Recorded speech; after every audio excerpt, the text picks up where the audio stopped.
everyone. How are we all doing? Well, I hope everyone still have enough energy for another half day, one afternoon. I'm sure you already had a good lunch. Yes? Right. So let's start with our afternoon session, which is the panel discussion. This is our last panel for the two days conferences. In life, we always wanted to demand for more choices for us as a woman, but for people in general. But the one thing that I don't like to have that many choice is food. The lunch, they have so many. There are 4 different stations. I just can't choose which one to eat. But in this afternoon, our session is on the pay gaps, the one things we don't understand, that we all work, why there is a gap of the payment that we receive. So to understand that, our last session for this afternoon is on the subject of closing the pay gap, what actually works, from experience of our panelists, and will be chaired by Ms. Sandra Parker, Deputy Secretary, Workplace Relation Economic Strategy from the Department of Employment Australia, Government of Australia. So we would like to invite her on stage, please, for chairing our session. Ms. Sandra Parker is the Deputy Secretary, Workplace Relation and Economic Strategy, as I mentioned. She facilitates job growth and workforce participating through workplace relation and work health and safety policy that promote fair, productive, and safe workplace. And she will be chairing our panelists, one of them named Sandra as well. So I would like to invite on stage our panelist, Ms. Sandra Damiko, Vice President, Cambodian Federation of Employers and Business Association. She's also the Managing Director of HR in Cambodia, Myanmar. Can we also have on stage Ms. Lati Lita Gaga, the Vice President of Fiji Trade Union Congress. And Mr. Ngung Thak Thun, the Vice Director, Research Center for Female Labor and Gender. Last but not least, Ms. Manuel Tomei, Director, Condition of Work and Equity Department, ILO Geneva, Switzerland. So here are our chairs and our panelists. So without further ado, I would like to hand over now to Ms. Sandra for chairing the session, please. Thank you very much. And I'd just like to point out we're the black and white panel. Yes. Very coordinated. We organised that this morning. Yes, thank you. So just over the last few days, we've had some really interesting discussions on the key issues affecting women in the future of work. And it's fitting that we end the conference on closing the pay gap.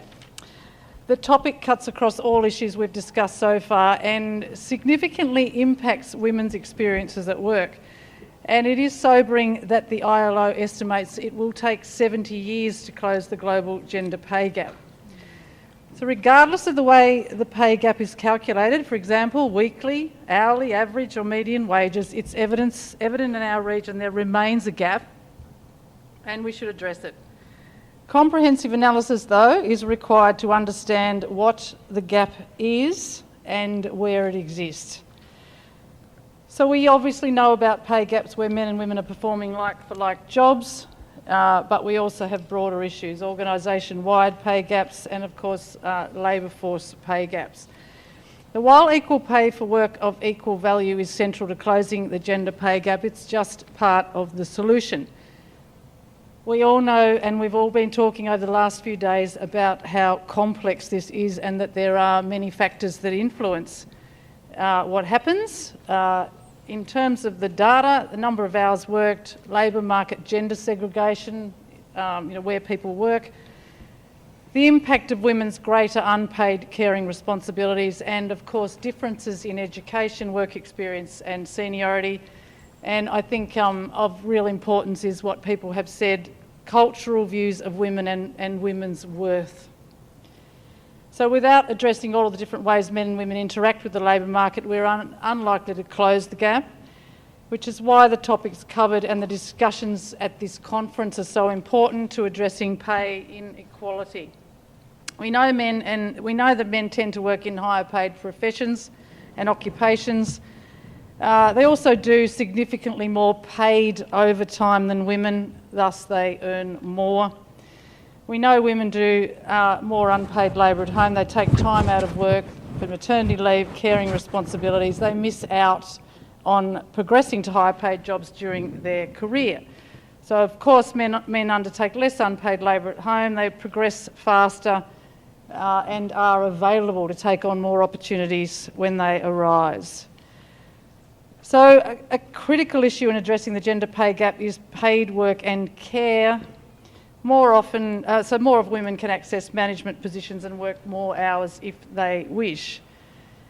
So what actually works? Of course, we've talked about the need to skill more women to enter STEM occupations so that they can actually compete. We need to break down ideas about what types of work men and women should do. And of course, both men and women need to be educated on that. Reducing the gap will require action from everyone, individuals, governments, workers, employers, business and our communities, and all of those groups need to understand what's in it for them, really. We have to put the case. In the longer term, supporting more women into work will help secure stronger economic security for women and contribute to regional economic growth. So a couple of examples from the Australian perspective.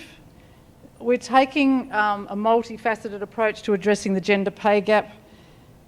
We have a strategy called Towards 2025 around boosting women's participation. The focus is to reduce the gap between women and men by 25% by 2025, and that's participation rates, not gender pay gap. The goal was set in 2014 under Australia's G20 presidency. There are 5 things we're doing in that regard. Ensuring affordable, accessible and flexible childcare is the first. Second is improving workplace diversity and flexibility. Third, supporting women to innovate, succeed as entrepreneurs and thrive for jobs of the future. Fourth, strengthening women's economic security. And 5, enhancing financial incentives to work. There's a couple of initiatives I'll just mention that may be of interest in this topic. Male Champions of Change. We've talked a lot about the legislative requirements and the imperatives to support women, but how do you get men to join the discussion and to be champions? What's in it for them? The Male Champions of Change program is to pick influential male leaders to stand up and walk beside women to support gender equality. So there's a website that we have developed which provides practical guidance to leaders, step-by-step instructions on what leaders can do to fix the gender pay gap. We have a board links program which is ensuring more women are in leadership positions. It's setting a new target of men and women each holding 50% of government board positions and strengthening. And I have to say I'm really lucky to have a minister who every time we put up someone puts up a recommendation for a board position and it's a male, she sends it back and says, find me a woman. And they come back and they say, we couldn't find a woman. And she writes back and says, okay, then I'll appoint you just for 6 months. That'll give you time to find a woman. The third is working with the private sector. We're providing funding to the Australian Institute of Company Directors for scholarships for board diversity and cultural diversity. And finally, similar to the Koreans, we have what's called a Workplace Gender Equality Agency. Under our legislation, organisations that have 100 or more employees are required to report on their gender diversity. They're required to report on 6 indicators by law: gender composition of the workforce, remuneration by job and gender, conditions and practices around flexible work and employees with caring responsibilities, and their gender equality policies and practices, and finally on their policies on sex-based harassment and discrimination. So we have around 12,000 employers covering 4 million employees who have to report annually. And the data has found that a 10.8 percentage point increase to 37.7% of employers who are actually analysing their pay data for gender pay gaps. The data is published online for everyone to see. What the company gets is a chart that says here's where you sit against your industry average in terms of what you're paying women compared with what you're paying men. And the organisation Gender Equality Agency has found that a number of employers are quite shocked to find that they didn't think they had a gender pay gap. The data is conclusive, shows they do have a gender pay gap, and many of them have been very surprised and want to fix it. So the agency also works with employers to educate them. It's not about naming and shaming, it is actually focused on education. There's also a Employer of Choice Gender Equality Citation, which is an award employers can get to be an employer of choice for working with women and employing women. But of course we have a lot more to do. So I'm looking forward to hearing from our panellists about what can be done to address this, including what works and what commitments tripartite constituents can make to improving things in individual organisations as well as collectively. So I'd like to now turn to our panel. And I have to say, we've already had a very lively debate just in preparing for the panel, so hoping that will continue this afternoon. So I would like to introduce as our first speaker Manuela Tamai, who is Director ILO Work Quality Department. I'll hand over to you for up to 10 minutes, as we were told. Up to 8. It changed while I was walking down here. Can you please let me know when... Yes, indeed. Thank you. Hello, does it work? Hello, everybody. And indeed, as Sandra was saying, we have had a very lively debate in preparation to today's panel, which I think shows indeed the complexity of the task at hand and the importance of having all concerned actors together in order to come up with a shared understanding of what we are talking about, how to address it, and why it is important to deal with the issue. Sandra has already said that the ILO in one of our past publications have indicated that it will take about 70 years before the gender pay gap will close. More recently, the World Economic Report on Gender Gaps, as well as the OECD report, have indeed come up with even more pessimistic provisions, saying that it may take up to 230 years for the gender pay gap to close. So I think this is too long, and therefore there is we need to accelerate the process of change. And Sandra has also highlighted that there are a number of factors that indeed coalesce and that explain the reason why women, on average, tend to earn less than men.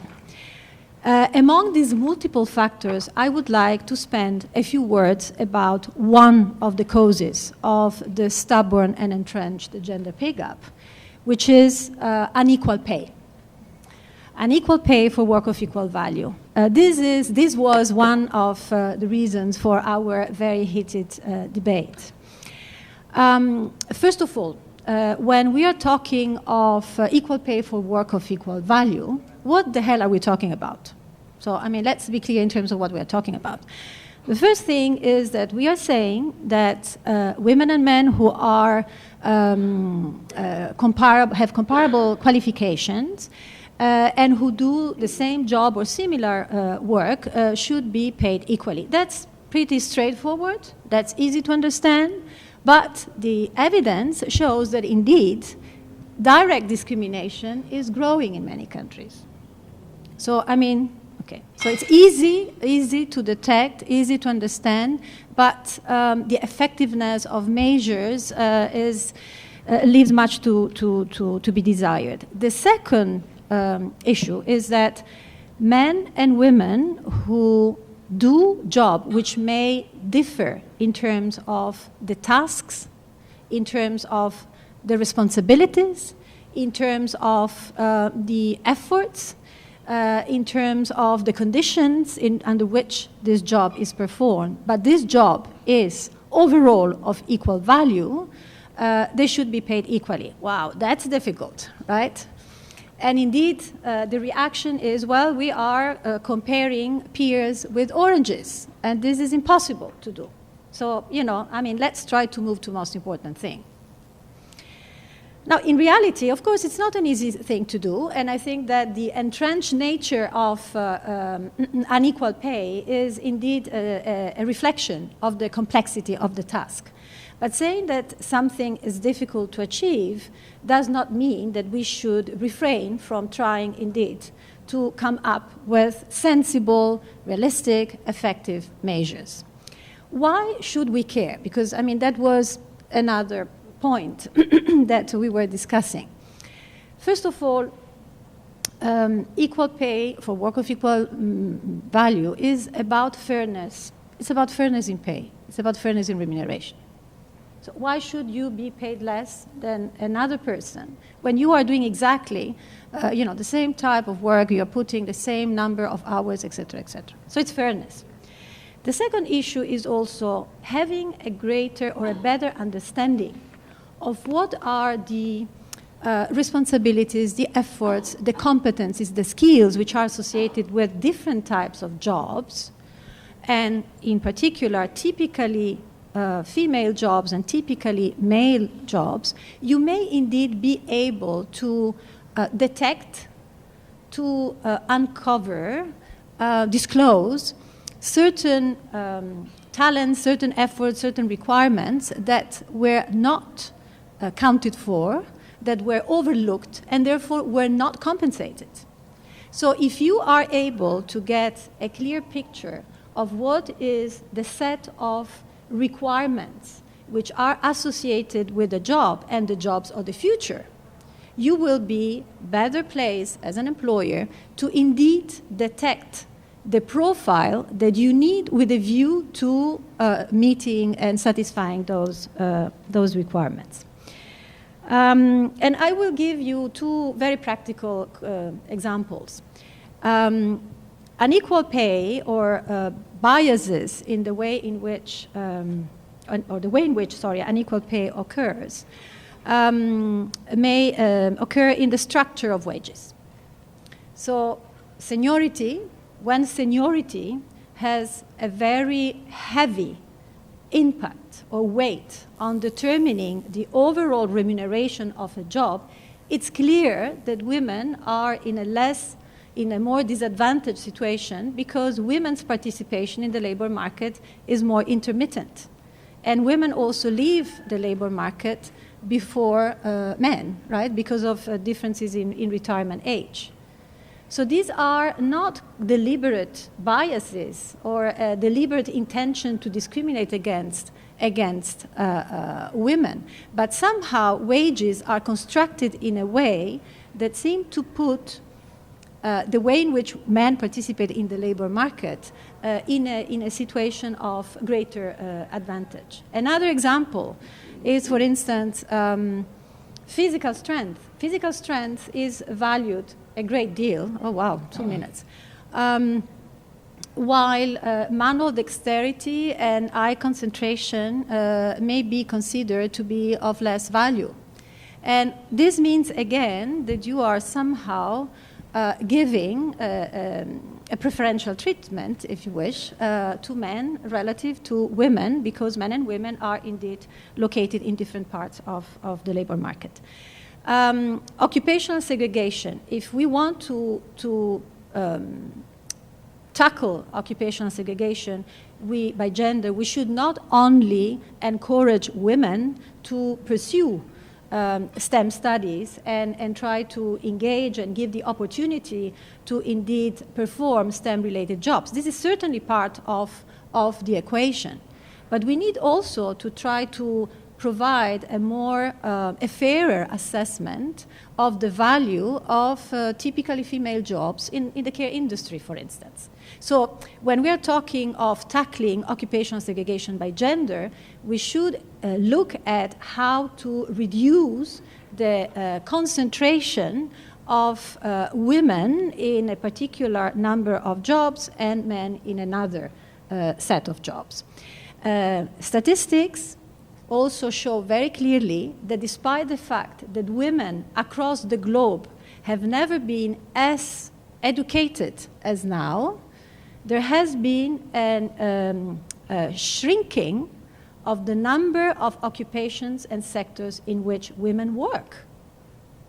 And by the way, when you are comparing the gender pay gap at the top of the earnings and skills distribution, you actually realize that the portion of the pay gap which is due to biases in the way in which wages are formed is much larger than at the bottom of the wage distribution. So again, this tells us that education is certainly very important to get access to better paying jobs, but is not going in itself to address the problem of unequal pay. Okay, I think I'm done, but let me. Shall I? No. No, I'm not going to be unfair to you. I think there are, when you're saying, well, what shall we do? I mean, there is no silver bullet. Everybody has been struggling with it, so it means that indeed there is a lot of work still to be done. And then, of course, everything is context specific. We need to take into account labor market structures, economic transformational process which are underway, et cetera, et cetera. But in all cases, irrespective of the diversity of circumstances, stats, data are tremendously important. It's actually to make the issue visible, and it's to monitor the trends. Is it getting better, worse, why? What are the underpinning causes of the gender pay gap? The other issue, and pay transparency that many enterprises are indeed have started to do because of mandated by the law, are another way of indeed revealing the scale of the phenomenon. Laws are an indispensable measure, but laws need to be smart and need to be enforced. So the content of the law and also the enforcement strategies are absolutely crucial, because otherwise it will again be a sort of token law. Another very important issue is tools. Tools is the how-to. Unequal pay is particularly marked, according to research which has been conducted in this area, in small-size enterprises. So it's very important to provide, to make it easy, to make it easily understandable, the tools which are required in order to determine whether or not there is indeed discrimination in pay in the particular workplaces. And last but not least, when we are talking about reducing or addressing unequal pay in the informal economy or for women at the very bottom of the wage distribution, the experience the evidence across the world shows that indeed minimum wages may play that role, because women are disproportionately represented at the bottom. And domestic work, I mean, we spoke a lot about domestic work this morning. Countries have indeed aligned minimum wages of domestic workers to those of workers generally, and this is one very concrete way of indeed ensuring equal pay for work of equal value at the bottom. Sorry for taking too much time. Thank you very much. Okay, I'll now turn to our second speaker, Ms. Sandra D'Amico, Managing Director, HR Inc. Cambodia. Thank you. Thank you. I'm going to raise a few challenges in general, because I'm speaking on as an employer and I'm also the Vice President of the Cambodian Federation of Employers and Business Associations. And my key question is gender pay gaps a priority for employers, and how can we play a role in trying to reduce the gaps in pay? So first, I would like to just highlight some critical points or challenges, as we call them. And one is that the business case, I feel, on all the women's issues is not very clear. Because I have a statement that says, because you have women on the board, a company performs better. It's not clear to me how that really happens. Does that really happen? And if it really does, why is the whole world not doing it? Because we'd all be a lot more profitable. So there's a challenge for me in going back and really championing the cause, because we don't really understand the research and the drive on the research. And I say this because I've been to several meetings, and it's really important that we are all talking here and can understand the issues, but our stakeholders back home are very different. And to be able to go back and champion a cause, we need to be able to talk about it. And I can't say why that is happening. How does it really happen? When in general, diversity is a good thing, but we're focused on the women's issue. So the concrete business case is really, really needed in the context of the different countries, which brings me to the second point. It's been wonderful to listen to the different country contexts in the last 2 days, because context is clearly so important to the issue of challenges that women face. The island examples in particular were very, very interesting. The matter of structure of salaries that you were talking about on seniority, I would not term as a woman's issue. It's not a woman's issue. The labour market at the time was giving seniority bonuses, maybe to retain people in the same company, maybe to keep people in particular jobs, like Cambodia has a seniority bonus in the garment sector. And that was in the labour market at that time, and should not be positioned as a woman versus a man issue that we're out of the labour force now, because when it was introduced, maybe women were at home and not working. So I think that the issues around pay are incredibly sensitive, and the context of a country as well is very, very specific in all the work that we are doing. Please let me be clear. Equal job, equal pay, absolutely agree with. But understanding what is an equal job is very important. Because today, we don't say you have a bachelor degree and you have a bachelor degree and you are a man and you are a woman, therefore you get paid the same thing. Employers today want skills. And I can tell you, in a country like Cambodia, where we are, and I'm in the recruiting industry, where you have challenges with education systems, we don't look at education, we look at skills. What can you do? So when you tell me equal job and equal pay, yes, absolutely agree. But when we're looking at individuals who are doing the job, the case there in terms of what is equal pay is very important to be made, because employers are making decisions on skills, not necessarily equal education levels, but real skills. So I think that's important to address in how we talk about equal jobs and equal pay. I think it's very important to point out that own account workers, which we have spoken about quite a lot in fact, are actually the future of work. Not only the lower end account workers, but a lot of professionals are going off to work alone. I was so surprised to go back to my home country, which is South Africa. And so many of my friends are just doing their own little consulting thing. That's what is happening today. People want to have more flexibility. They want to be at home. I'm having discussions with my management team, women and men, wanting to leave the workforce because I want to be at home with my family and I want to just do a little massage business, or I want to do a little restaurant or a little food business, because it's much easier to manage work and life that way. And I have a lot of baby rooms and things in my office, and I'm still having those discussions with my team who want to leave the workforce.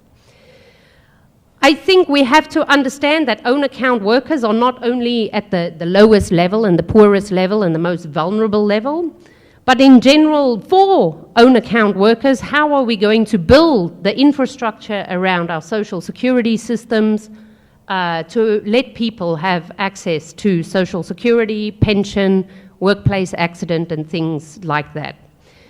The last challenge, oh no, it's not a challenge, but the question that was asked to me is, are employer organizations, is closing the pay gap a priority for us?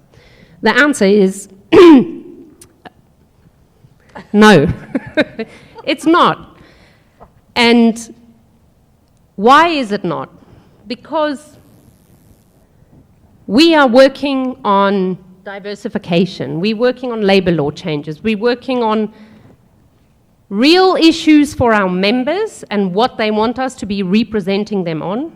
And unless I actually have a program from the ILO, which is going to give me resources, time, and people to be able to work on that issue, it's not something that we can do alone as an employer's organization. And that is a challenge, because I think even for unions, it's a problem, right? What do you want? You want better pay for all your workers, not necessarily close the gap between men and women. You just want to increase the wages. And unless we have programs that are promoting and championing these issues, it's very difficult for us to actually do it on our own. And I think for each EO in the different country, you have very, very different issues, and so the focus is, of course, different for all of us. So let me speak about recommendations.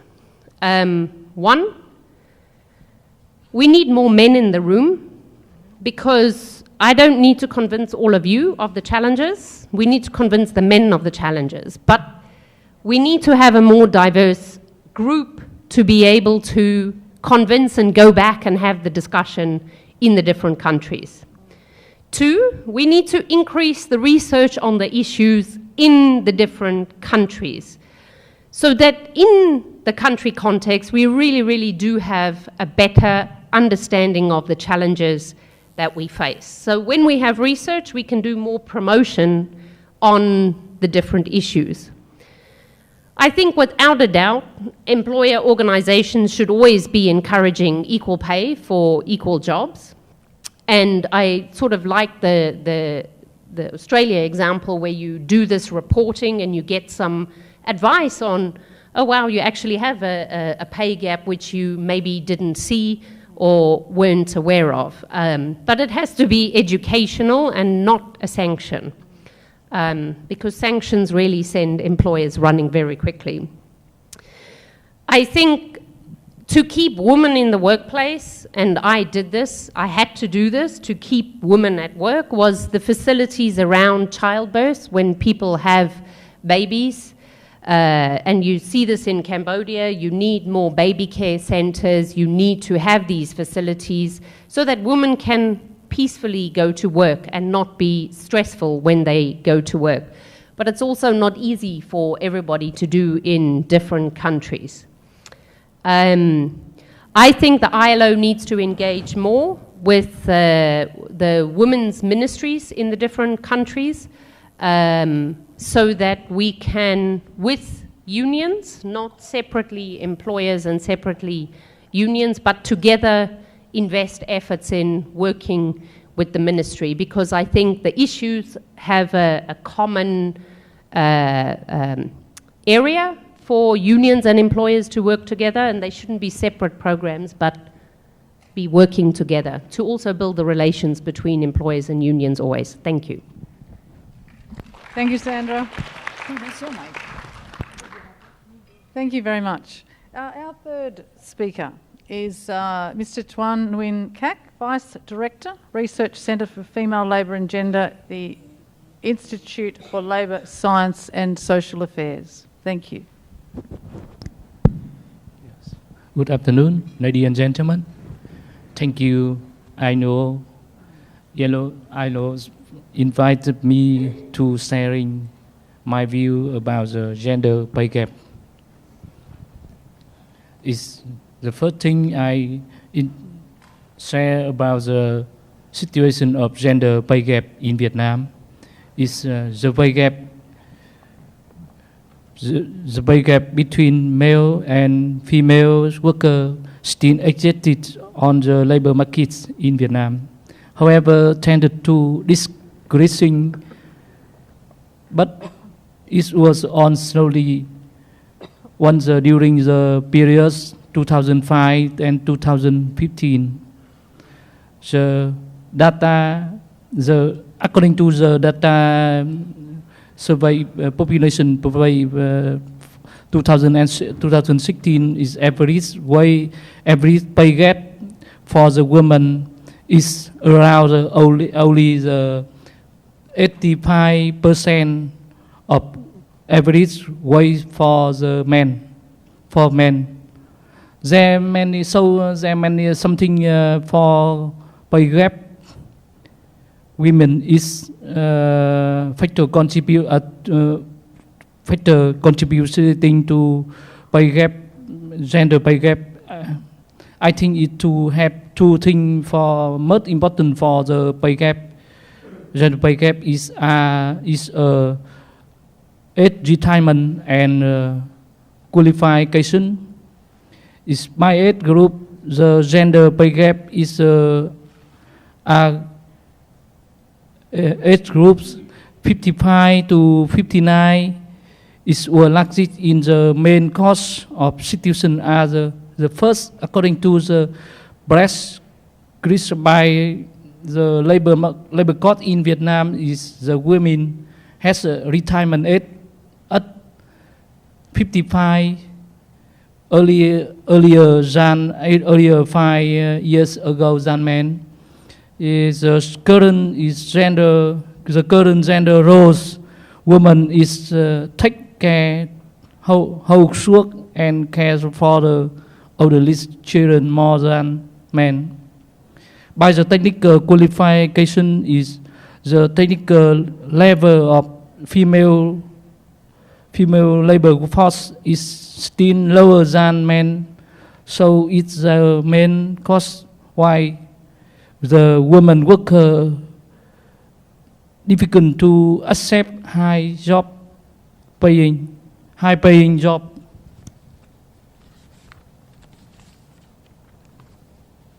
It's by industry in general, almost half of the employee people are in the agriculture, forestry, fisher sector. However, the structure of the employment between the men and women varied among groups. Women worker in lower average industries such as agriculture, forestry, fisher and service sector always account a higher proportion than men. In terms of occupation groups, female labor is still occupy high proportion of job that do not require qualification speed, especially in the simple job, personal service, sale or informal sector. This contribution to increasing gender pay gap. By the employment status group, household worker employment have the last gender pay gap. The woman in gap mostly in employment or unpaid housework, leading to the result those women primary school encounter among the vulnerable worker and in the basic work. By the marriage status, the categories marriage has larger gender work pay gap compares with the categories unmarried, divorce.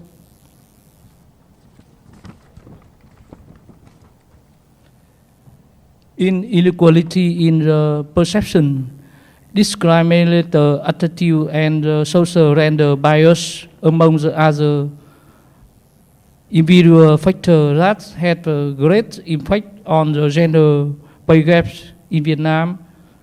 There have been great progress in promotion of gender equality and women empowerment. However, gender stereotypes and discrimination still exist in society, especially in the labor market as a population problem. The law and policy on labor, employment, and pay gaps have to ensure an implementation of quality pay in labor markets. However, some policy and regulation that have not fully and strictly implemented have to also contribute to increase gender pay gap. In the future, the government concentrates to do some area follows. First of all is continuing improvement policy on gender equality, mainstreaming, and gender equality in the enlightenment and implementation on labor and employment policy. The second is continue promote gender equality in education and training, vocational training, support, facilitate and encourage women and girls access difficult to remove area education and increasing to promotion of women involvement in education high school level. The third, structuring shift of the economic reform, agriculture to industry and service as a less necessary and will have redone the gap, the gender pay gap. However, carefully planning lead to show the tailor to each locally avoid citizen when gender pay gap is reduced in agriculture but increasing in other sector.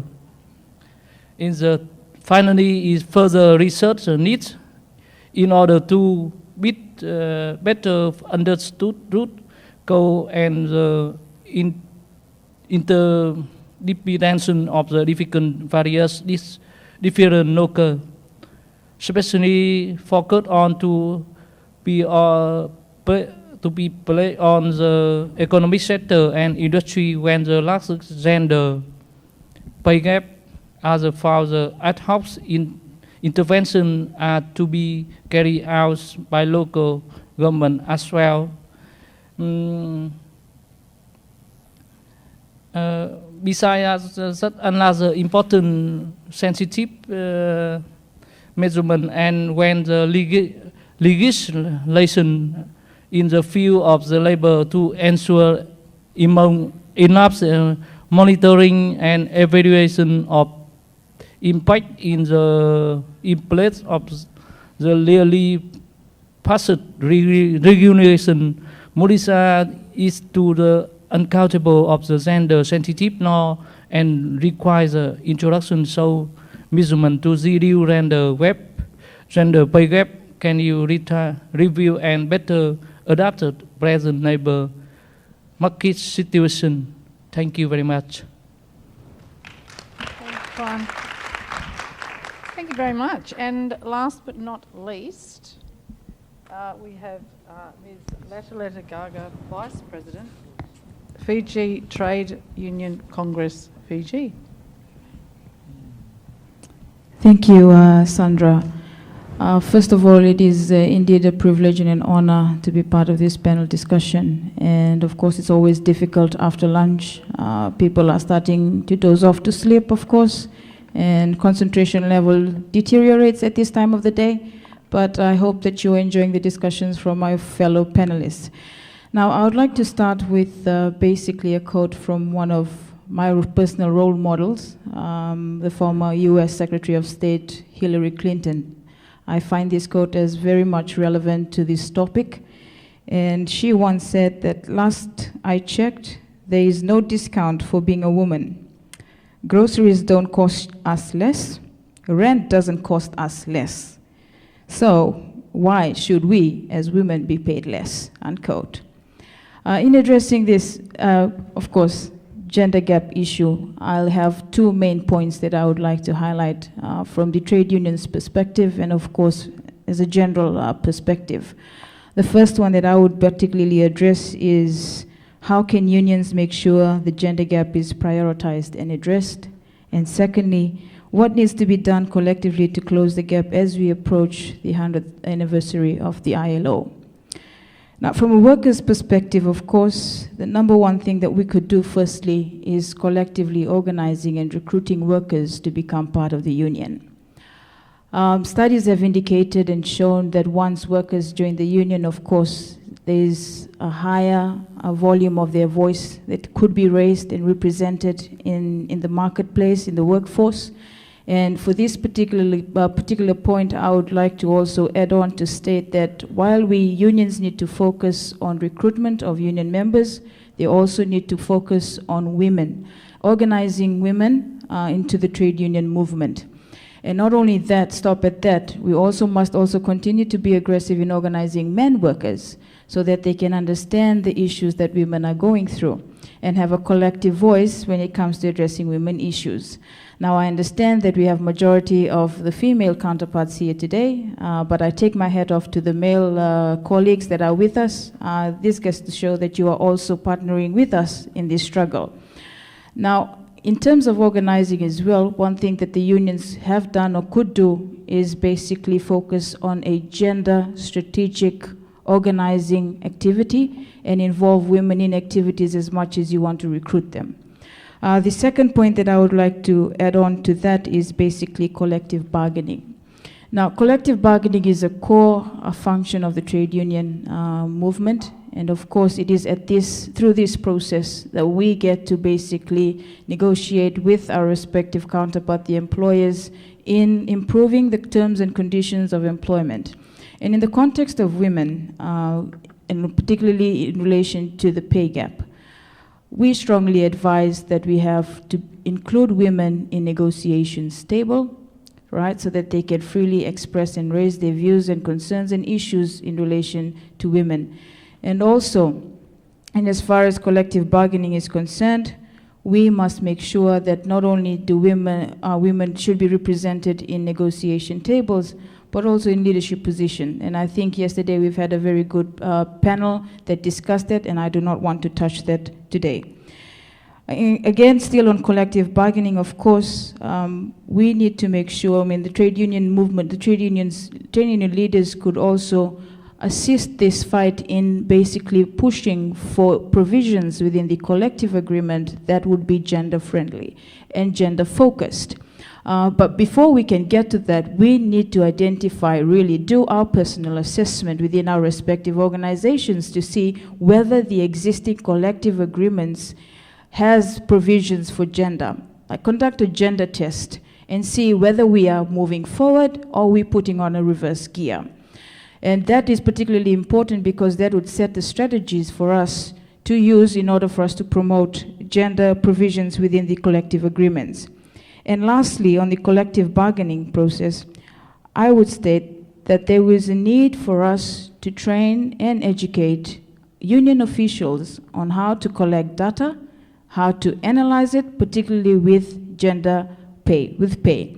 And of course, we could use that to capitalize our negotiation efforts to push for at least closing the gap on pay. And of course, I'm honored to see that there are some countries that have legislations in place whereby employers are obligated to disclose the pay structure. Unfortunately for Fiji, we are not there yet. But I'm sure that it could be something that we can take home and improve on. Now, I'll move quickly to my second point, and I realize that I have 5 minutes left. Second point is, what can we do collectively as a group? And I would really want to emphasize this really clearly for us this afternoon. Now, as ILO reaches the 100th year, what an achievement. We must look back and see what was the objective or the purpose why ILO was established in the first place. Of course, to achieve world peace through social justice. Now, we look back 100 years from next year. Have we really achieved the purpose of the establishment of the ILO? And one question that I would pose to the floor is pay gap an indication of justice? Is pay gap an indication of social justice? If it is not, then there is a serious need for us to evaluate and see what we can do as individuals. I take the cue from the statement that was made last night by the Assistant Director General, where she mentioned she uses every forum to speak on gender equality. And for us here today, I believe that we must also take our cue from that and use every forum possible or whatever opportunities we get to make sure that we advocate for these issues. In the trade union movement, we believe in 1+1. You organize one person and another person into the trade union movement. In this case, we need to empower our fellow women and also men, importantly, in this issue as we continue continue this fight of gender equality, and particularly with pay gaps. So with the ILO, it's a unique structure from the rest of the UN bodies. Now, what can we do collectively? And I'm glad that my employer counterpart here, as part of the panel, very diplomatic in her approach to prove her point, has raised a very important point as well. Like, we need to work together. It's no longer a women's issue. It's no longer a trade union issue. It's no longer an employer issue. It's a collective issue which we need to work hand in hand, shoulder to shoulder, to ensure that we continue forward and never backward. So with these words, I would say that we can utilize the tripartite forum within the ILO, engage in social dialogue, exchange practices, discussions, although we may have heated discussions like we had before we walked into this room, but that's okay. That's the beauty of the ILO. We engage in social dialogue, exchange ideas, and see what works, and we move forward. So with those words, again, thank you very much for this opportunity, and I hope I haven't gone beyond time.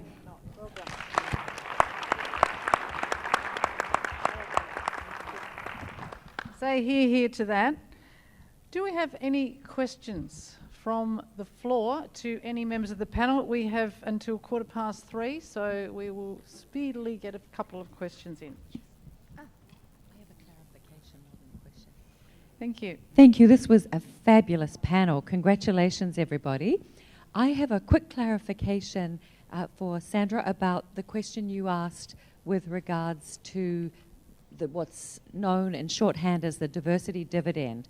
So I'll give you a copy of the research afterwards, but the latest, largest research has been done by the Peterson Institute in 2016, and they did a survey of 22,000 firms and looked at what percentage of women were both on the board and in the C-suite. About 60% of the 22,000 had no women.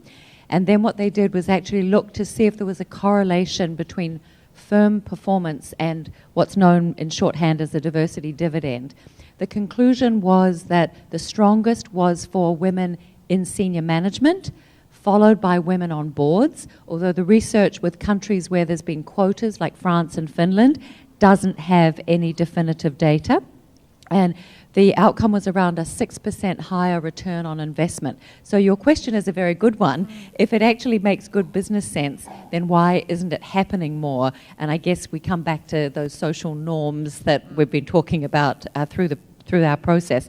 The final thing is that a lone woman CEO made no difference.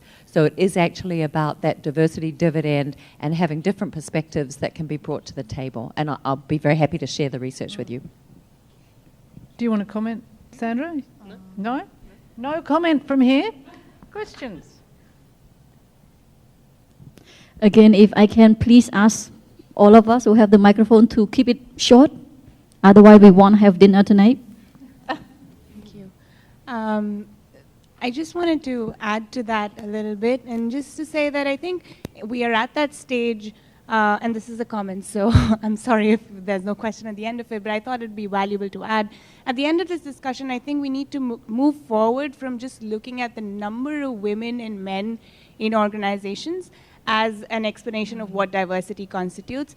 Gender diversity can no longer be thought of having 50-50 men and women, but about like making women comfortable about bringing their whole selves to work and facilitating conditions so that the best performance can be enabled by all employees without anyone feeling left out. This doesn't have to be a zero-sum game. And I think why it's not happening yet, if I can add to that, is because firms now are lacking the tools and the mechanisms to know what works. Not enough literature and not enough work has been gone down in narrowing down exactly what works to make diversity give positive dividends. We know that it does, we just don't know how to get there, and it's important that more research gets done on this. So that's my ad. Thank you. One of the panel members here has been a researcher in this area for 7 years, so I think we'll put that to you to do, amongst others. Agree. Is there a question from anyone? Maybe I can comment. Yes, please. Since I'm controversial. So I agree we need more research, but that it's really important because diversity is not men and women. There's a lot about diversity that we need to take care of. In each business, it could be dealing with gay and lesbian, the LGBT community. It could be getting different religions into your workplace. It could be a multitude of different things that is needed.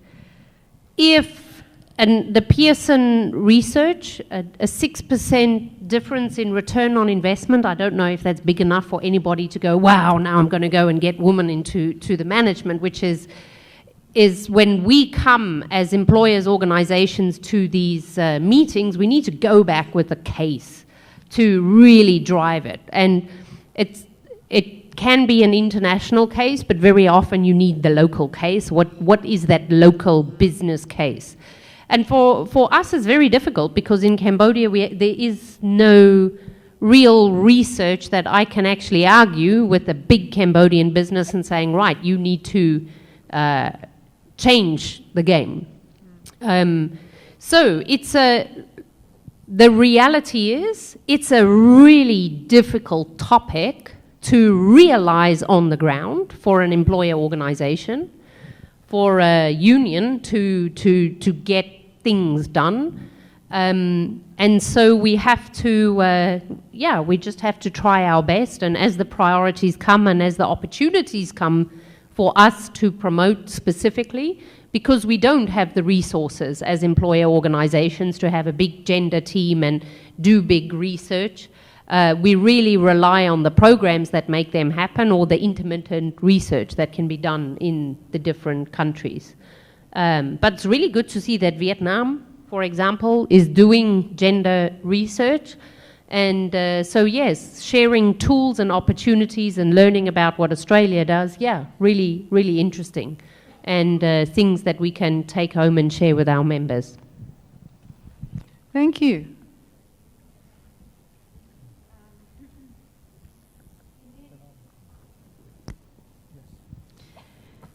I think definitely I agree that there is need for further research, but there is already a great deal of research out there.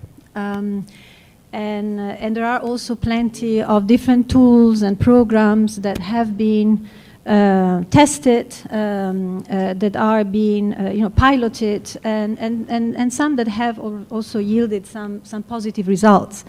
So I think that one challenge is, yes, to invest in more research in order to get actually the sort of local story and being able to more effectively advocate for, the local employers and trade unions. But I think we need to invest more in terms of socializing and making available the wealth of tools, information, experiences that is out there in the world. So indeed, I mean, this brings me then to anticipate the one of the issues that will be discussed tonight, which is EPIC, which is this Equal Pay International Coalition, which indeed is very much based on what all of us on this panel have acknowledged. That this is an issue which is complex, this is an issue which, however, we need to act upon. We need to be innovative, and nobody, no single actor by itself will be in a position to address the problem. So it's really a call for partnerships, a call for sharing, a call for peer-to-peer exchanges, a call for digging further into the reasons behind the persistence of this issue. I'll just make one comment. At the local level, certainly in Australia's experience, the male champions of change have been instrumental. What we needed to do was to find who in the community who does the community look up to? Who do the men look up to in the community? In Australia, it's sports people, of course, amongst other groups. And it is working with them, talking to them about the benefits of employing women, promoting women, championing women, and because they are high profile and they have really high esteem in the community, other men will listen to them. It's the data, but it's also about men who are courageous and get it and understand the value of having women in equal positions, getting up and saying that and talking to other men. Those things are really valuable at the local level, and we've had some really good results from that. So I would encourage you to think about that. Because it is hard to sit down with employers and say, here's all the research, have a look at it, read this 50-page document. Much better to say, look, these men are doing it and they're seeing it's beneficial and you should too. And there's a little bit of shaming possibly that might help too, which is one of the questions up there. BBC's done it. Certainly the community's done it with the BBC, as we've pointed out here. Similarly with the ABC, seems to be the media has a major issue. And so, yes, some shaming certainly, but mostly championing and positive messaging and educating is what seems to work. We have time for another question. Does anyone have one? One here, one here.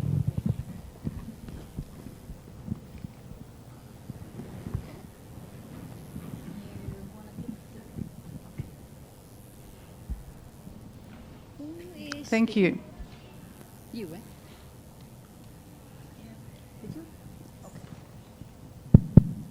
Thank you. I'm Adriani from Indonesia.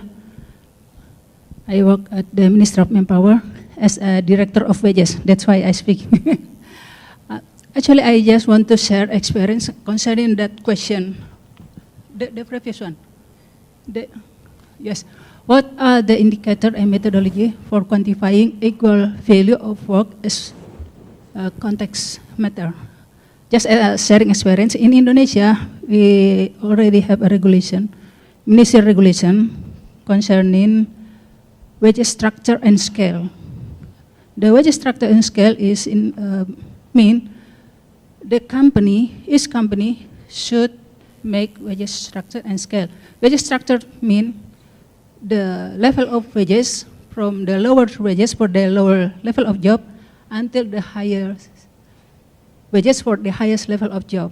And we have methodology how to identify the lowest job and how to give the value of this of the job. And also the scale of the wages. So scale of wages is we can identify the level of wages of each people depend on their productivity. So we have the productivity measurement, and we also have how to measure the value of the job. So now we have the government ministry regulation on that. So wages structure and scale.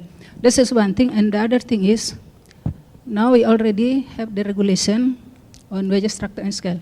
The other thing is, now our government concerned on how to give access to all the people, especially women, to access to all level of the job, to all level of the occupation, so they can also get the same value of the job through training, especially for career training for all ages. Even though they already pensioned, we can give access for training, so they can access all type of the job, all type of occupation. That's the just sharing experience concerning that question. Thank you. Thank you. If anyone would like to comment quickly from the panel, otherwise I'm going to wind up. I know there's more people who like to ask questions, but we are running out of time, and I'm going to be very hard line on that. Would anyone from the panel like to comment on the last speaker? Thank you for the time. My name is Clarissa Lay. I'm from Timor-Leste. It's a new country. I want to introduce my position is the Vice President for the CCI Chamber of Commerce Timor-Leste, and I also one of the Consigliere for the Women Association Timor-Leste, and I also one of leader for the Christian Business Marketplace. The first, I want to thank you for the ILO to invite us, and ILO Australia for organizing this conference and invites us from Timor-Leste.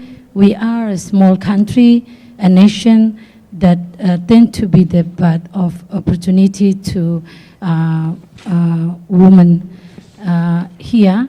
I learned a lot from the 2 days discussion, and thanks the panel for the valuable. I will turn back to the share with the colleagues in Chamber of Commerce, also Women Association, University and Timor-Leste, UNTL. And I have only two input to make here. As employers and with lots women workers, is very important to empower and raising their confidence and recognition and reward they contribute account according nice example how promotion and salary increases made them feel opportunity and feel the business is on. And the second, as women enterprise, especially the country of Timor-Leste, we, a woman, usually being recognized in as achievement and success in the we need recognizing and how the opportunity to make changes position level to help and empower women to be enterprise. Because I try for the more than 25 years, I'm in the business, and I'm from the small business from 9 years old when my country is very hard. And I can believe the woman can grow in the new country or the very success country, because a woman is a hard work. And also I have now I have 7 business in Timor-Leste for at the moment, and then I have more than 300 plus workers, and 70% is the woman.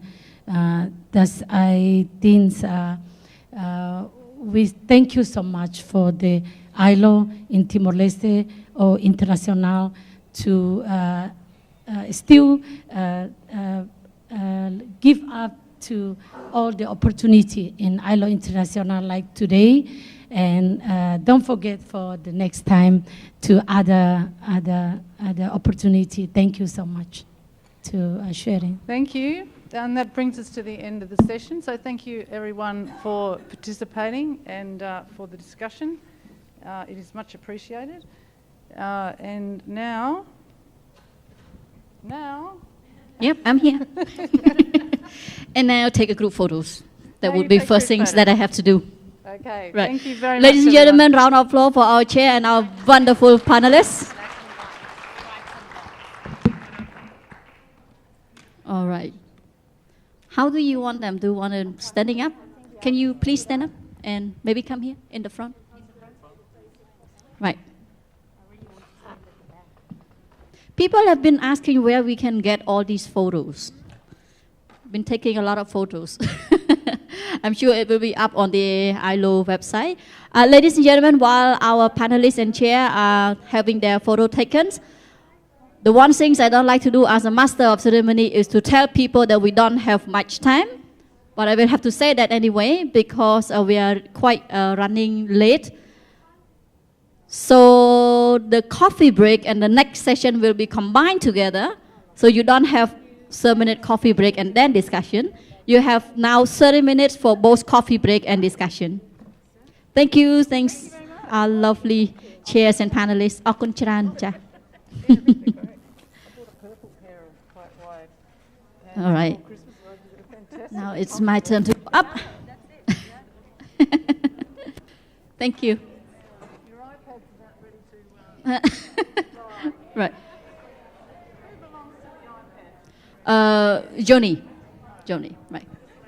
Well, can we cheers for ourselves? Round of applause. All right, ladies and gentlemen, let's go straight to the next session, and this is